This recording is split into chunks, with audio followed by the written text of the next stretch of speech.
bienvenue sur cette chaîne YouTube consacrée au procès contre Michael Jackson ayant eu lieu en 2005. Sur cette chaîne, je résume le procès jour après jour en m'appuyant sur la retranscription du procès venant du tribunal de Santa Maria en Californie.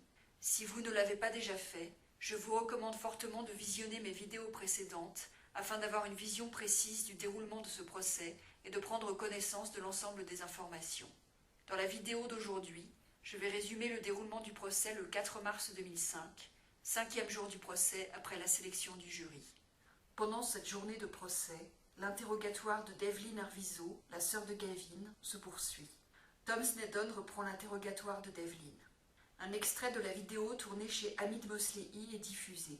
Devlin affirme qu'elle n'avait jamais vu le film de Bashir avant le tournage de cette vidéo et qu'elle ne l'a toujours pas vu. Elle dit que sa mère ne l'avait pas vu non plus. Elle dit que Dieter et Frank lui avaient parlé de menaces de mort contre les Arvizo. Elle dit que Frank Cassio avait dit que sa mère n'était pas coopérative et l'avait appelée « bitch ».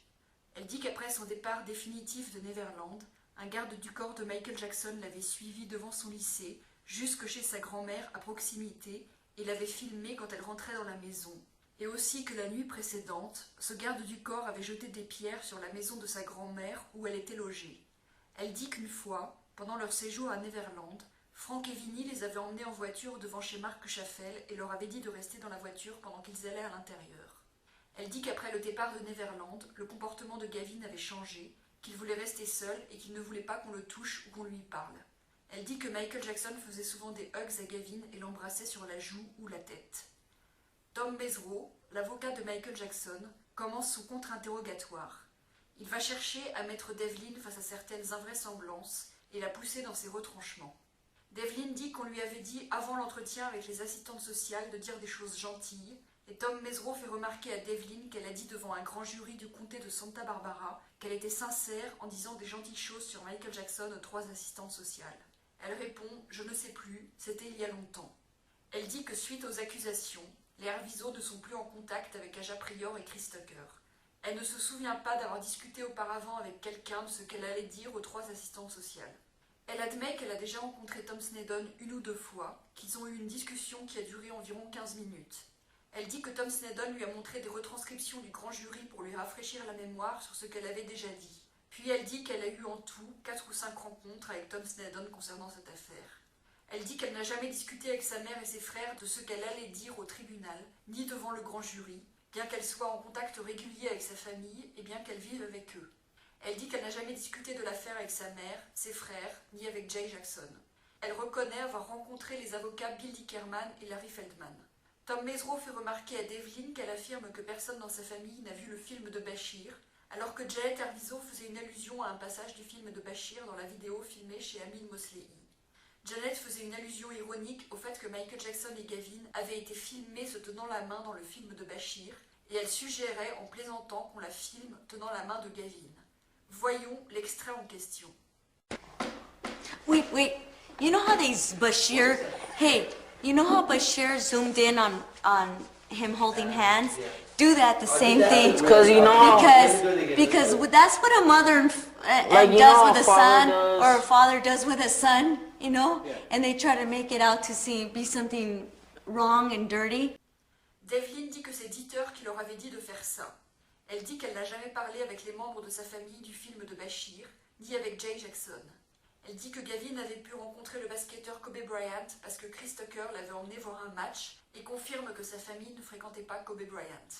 Elle dit qu'elle n'est allée qu'à une seule collecte de fonds organisée pour Gavin et elle présente ça comme une remise de diplôme pour les enfants ayant suivi des cours à la Love Factory.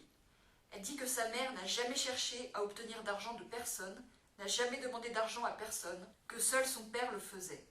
Dans la vidéo filmée chez Hamid Mosley, Janet disait que personne ne les avait aidés et qu'ils avaient dû manger des céréales, et Devlin dit que sa mère voulait rendre les choses plus dramatiques parce que c'était ce qu'ils voulaient.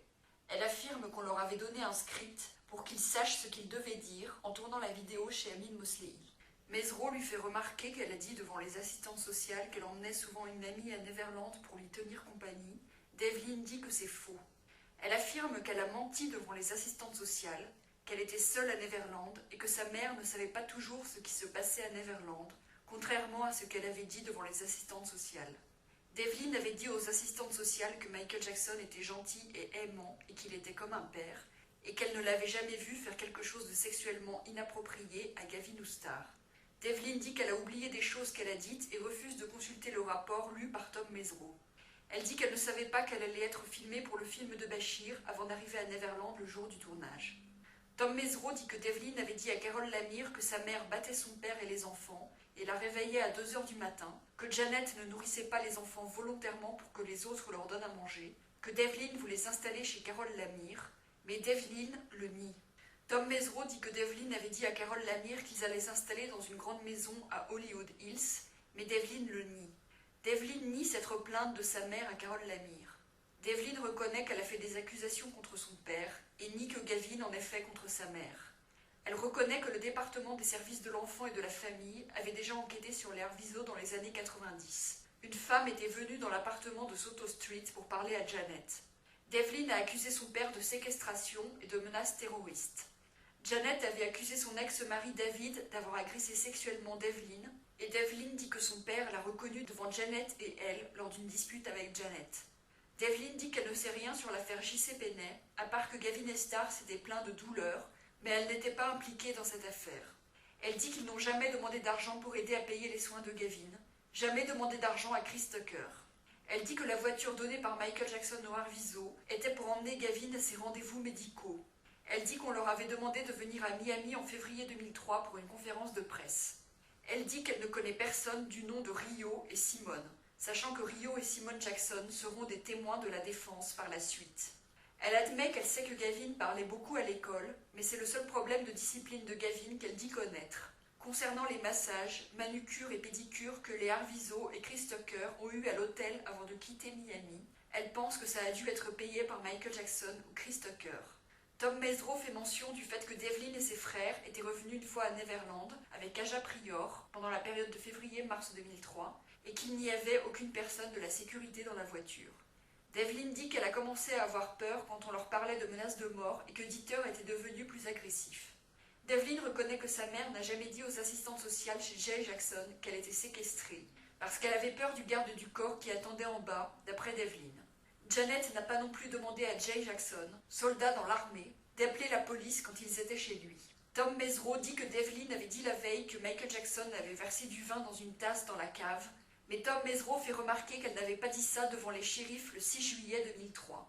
Elle avait dit qu'elle avait su que c'était du vin car ils étaient dans une cave à vin, et elle n'avait pas dit que Michael Jackson versait du vin dans les tasses et lui en avait donné.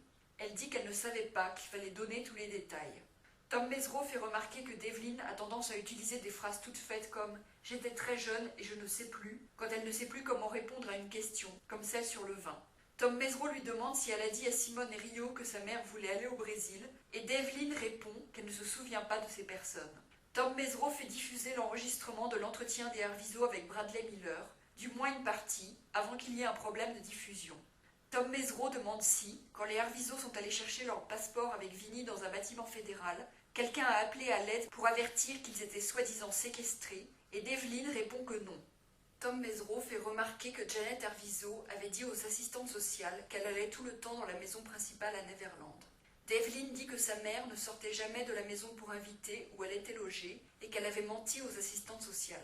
Devlin dit que sa mère ne voulait pas aller au Brésil. Tom Mesereau fait remarquer à Devlin que les Arvizo n'ont jamais eu aucun problème pour quitter Neverland. Elle affirme qu'ils ont dû partir silencieusement avec Jésus Salas et qu'ils avaient dû répéter qu'ils voulaient partir pour pouvoir aller chez leurs grands-parents à la fin du séjour. Tom Mesereau demande si quelqu'un a appelé à l'aide quand ils sont allés faire du shopping à Calabasas pour avertir qu'ils étaient soi-disant séquestrés, et Devlin répond que non, car Vinnie était là. Devlin admet aussi que personne n'a appelé à l'aide quand ils sont allés à Walgreens faire des photos et sortis pour manger au restaurant. Elle dit qu'un reporter était venu à l'appartement de Soto Street après le film de Bachir et que d'autres allaient à la maison de leurs grands-parents.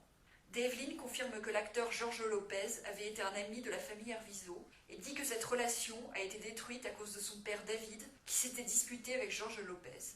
Tom Mesereau demande à Devlin si elle sait que Gavin et Star ont été surpris seuls dans la cave à vin ou seuls avec de l'alcool à Neverland, et elle dit que non. C'est la fin de la première semaine de procès, et le juge rappelle aux jurés qu'ils ne doivent parler du procès à personne et ne pas regarder ce que la télévision dit du procès, ni former une opinion avant d'avoir entendu tous les témoignages. C'est ici que se termine ce résumé de la journée de procès. Si vous voulez lire la retranscription du procès, vous trouverez le lien de la retranscription sous la vidéo. Si vous appréciez mon travail, je vous encourage à vous abonner, à liker la vidéo et à la partager.